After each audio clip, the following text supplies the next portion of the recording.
त्यांचं कुटुंब संभ्रमात लोकांना टाकतं, त्यांनाच काही गोष्टी क्लिअर करायच्या नाही. आता एक निवडणूक झाली, एकाला प्रस्थापित केलं, आता दुसऱ्याला प्रस्थापित करण्यासाठी हा प्रयत्न आहे त्यांचा.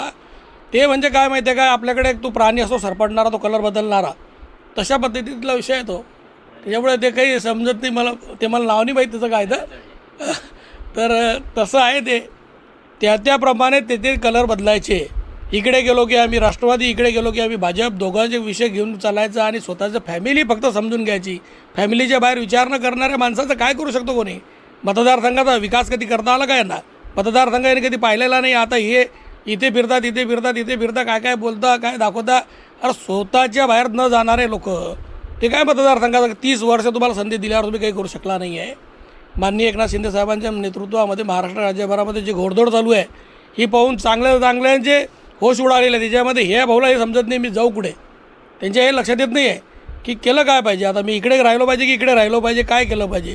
कधी सांगता मी भाजपमध्ये आहे, कधी सांगता मी राष्ट्रवादीमध्ये आहे.